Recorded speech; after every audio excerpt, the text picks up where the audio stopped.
এদেরকে নোটিশ বলতে গত পরশুদিনকে এসে আমাদের কাছ থেকে আমার বাবার নাম এবং আমার দাদার নাম নিয়ে গিয়েছে। বাড়ি যেহেতু মালিক আমার বাবা, তার নাম এবং দাদার নাম নিয়ে গিয়েছে। তখন আমি জিজ্ঞেস করছিলাম কী কারণে, বলছে যে মাপামাপি হচ্ছে, আপনার 2-1 দিনের নোটিশ পাবেন।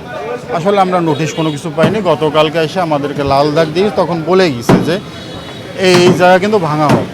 আলটিমেটলি আজকে আমরা যে যোগাযোগ করব এই সময়টা আমরা পাইনি। কোনো নোটিশ পাইনি আমরা। মৌখিকভাবে গতকালকে পরশুদিন 2 দিন তারা সার্ভে করিয়া ওই মার্কিং দিয়ে গেছে, আজকে তারা ভাঙতে এসেছে।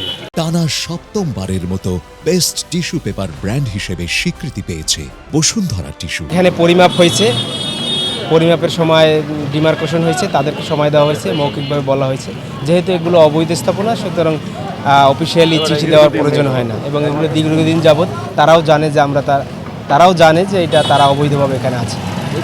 আর ধারাবাহিক কাজের অংশ হিসেবে আজকে ব্র্যান্ড কোম্পানির যে এই খাল এবং ড্রেনের উপরে যে অবৈধ স্থাপনাগুলো আছে, আমরা অবৈধ দখলদার আছে, আমরা চলমান কার্যক্রম হিসেবে আমরা এখানে আজকে উচ্ছেদ কার্যক্রম পরিচালনা করছি।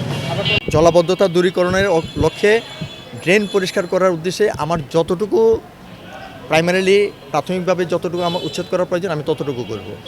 তারপরে আমি দেখব যে জনগণের অসুবিধার জন্য যদি আরও কোনো উচ্ছেদ করতে হয় সেটা জেলা প্রশাসক আছেন বা জেলা প্রশাসকের সহায়তা নিয়ে আমরা সেই কাজগুলো করতে পারবো।